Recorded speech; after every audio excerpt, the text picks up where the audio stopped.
marcher et on pousse tous un cri d'effroi. Ah! Plus fort, s'il vous plaît. Ah! Donc, les objets peuvent faire peur comme s'ils avaient une vie à eux, alors qu'on a vu qu'ils ne réagissent pas à rien. Bon. C'est-à-dire que l'homme charge l'objet et l'objet conserve sa volonté. L'homme est un dieu pour les objets. L'objet magique par excellence, c'est l'argent. Hein. Échanger quelques morceaux de papier ou quelques bouts de métal contre tout le reste est quand même une très riche idée. Ceux qui l'ont imaginé sont vraiment très forts, hein, je les salue. Hein. Mais c'est cet objet qui finit par être l'ordre du monde. C'est celui qui hiérarchise les êtres vivants et qui les rattache à une vie humaine ou pas, qui les transforme en objets améliorés, qui leur confère ou non le statut d'humain. Hein. C'est fabuleux que le monde se soit organisé autour de cet objet. Il fait mourir des gens, il en transforme d'autres en objets. C'est faramineux les conséquences d'un morceau de métal. Qu'est-ce qui fait se lever les gens très tôt ou les fait se coucher très tard? La perspective de posséder davantage de choses. Nous avons mesuré le pouvoir d'attraction des objets sur l'homme comparativement à celui des plantes.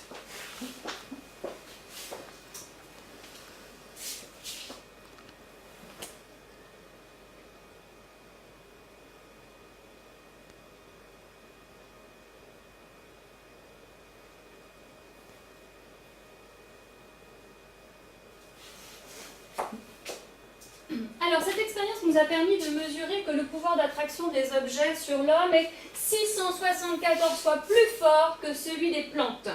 Donc, quand on sait que les plantes c'est bon pour la santé, les objets pas nécessairement, c'est navrant, mais bon, nous ne sommes pas là pour donner notre avis, ce n'est pas scientifique et nous sommes scientifiques.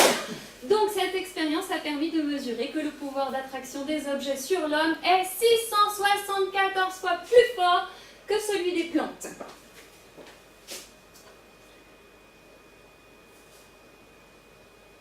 Alors, nous avions aussi réalisé un micro-trottoir, mais suite à un problème technique, je suis dans l'incapacité de vous le diffuser, donc je vais procéder au micro-trottoir en direct ici. Je vais demander l'aide de quelques spectateurs qui voudraient bien faire le bruit des voitures, s'il vous plaît. C'était dans la conversion que vous avez vue, donc un petit bruit de voiture lointain, s'il vous plaît. Allez-y, parce que c'est quand même un brouhaha continu. Et je vais demander l'aide de quelqu'un qui voudrait bien venir ici pour que je puisse l'interviewer, madame. Venez donc. Donc, vous êtes ici. Je sais pas trop, voilà. Hop, la caméra donc, est là-bas, le micro est ici. D'accord? Et je vais vous laisser un petit peu de lumière. J'en fais aussi un peu pour moi. Bonjour! De quoi êtes-vous capable pour obtenir un objet? De quoi êtes-vous capable pour obtenir une plante? Je vous remercie! Monsieur, s'il vous plaît, je peux vous demander. Continuez les voitures, s'il vous plaît. Le retour n'est pas fini. Ici, très bien, donc c'est parfait. La caméra est là-bas, le micro est ici. Bonjour, de quoi êtes-vous capable pour obtenir un objet? De beaucoup de choses. De quoi êtes-vous capable pour obtenir une plante? Oh, beaucoup moins. Merci beaucoup. Madame, s'il vous plaît.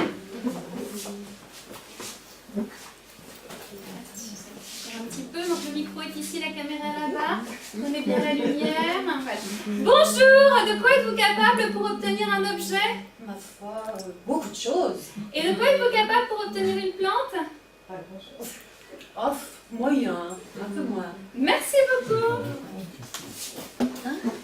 Je vous remercie, hein, ces réponses étaient tout à fait intéressantes. Mais dans le document d'origine, il y en avait une qui était particulièrement intéressante et aucun d'entre vous ne l'a donnée ici ce soir. Donc je vais demander l'aide de quelqu'un qui voudrait bien m'interviewer, s'il vous plaît. Qui est-ce qui veut bien venir ici? C'est très simple, je vais vous dire de quoi êtes-vous capable pour obtenir un objet. Merci madame. Le micro, on est dedans. Vous aussi parlez dans le micro quand vous me posez la question. Bonjour madame, de quoi êtes-vous capable pour une belle chose? Pour obtenir un objet? Oui, c'est ça. Ça me fait penser à un jour, j'ai vu une femme être prête à se battre pour une jupe. C'était les soldes. Je voulais une jupe. C'était la seule à ma taille. Je vois une autre femme la regarder. Je prends la jupe, je pars à toute vitesse, l'autre femme me suit. Je vois une caisse libre, je pose ma jupe sur la caisse, l'autre femme arrive avec sa carte bleue sortie. Sans l'intervention de la caissière et du chef de rayon, j'ai bien cru qu'elle était prête à se battre pour la jupe. Et qu'avez-vous fait? Non, c'est pas ça la prochaine question. C'est de quoi êtes-vous capable pour obtenir une plante? De quoi êtes-vous capable pour obtenir une plante?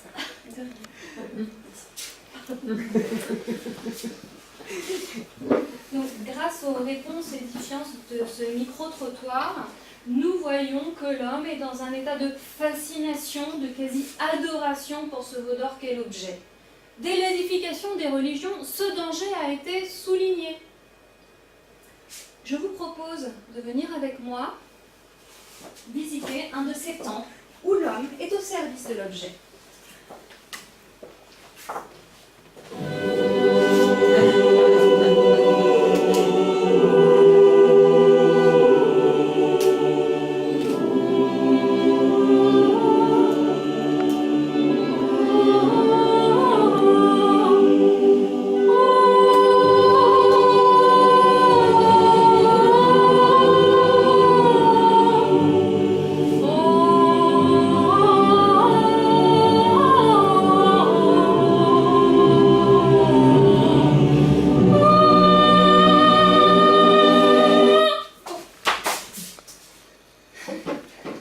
On pense tous être à l'origine de nos mouvements de vie, mais si vous regardez bien, il en va autrement. Prenons la journée type de Monsieur Tout-le-Monde. Le réveil sonne, Monsieur Tout-le-Monde se lève. Il est lavé par sa douche, habillé par ses vêtements, nourri par son bol, sa cuillère, son couteau, protégé par son manteau. Sa voiture ou les transports en commun l'emmènent à son travail, l'ascenseur l'amène là où il va, et s'il travaille sur ordinateur, l'ordinateur le fait travailler toute la journée.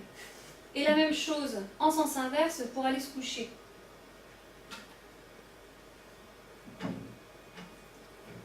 Je me permets de poser la question, mesdames et messieurs, où est le libre arbitre, l'esprit de décision de notre homme?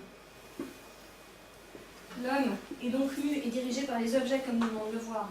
Il est en interrelation avec des objets qui doivent lui rendre la vie plus facile, des objets de plus en plus petits et qui font de plus en plus de choses. Progressivement, l'homme perd sa supériorité de polyvalence. L'ordinateur travaille sans état d'âme, lui. À l'heure de l'individualisme et de la mondialisation, il faut se soumettre. Les objets ont pris le pouvoir. Il faut se soumettre à la dictature des objets. Vous devrez suivre leur exemple, être performant ou remplacé. Il n'est pas encore possible de jeter les hommes comme on jette les objets cassés, mais c'est pourtant pas l'envie qui manque. Licenciement à tour de bras, tourisme sexuel, guerre, l'homme est la chair à canon. L'objet argent fait sauter les vies, exploser les corps, exploser les têtes. Les chaussures sont fabriquées par des enfants pour les enfants.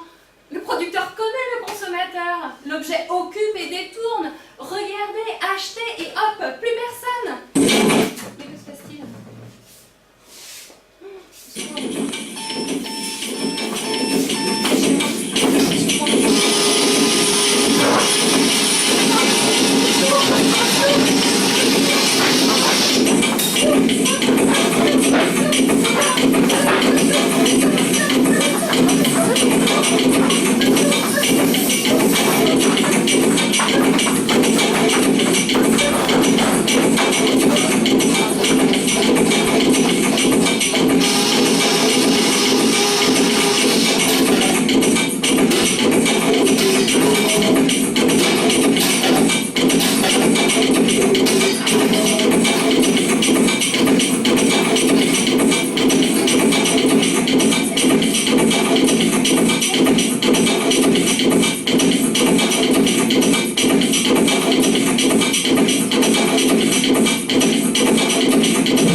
sais qu'elles sont de psychologues.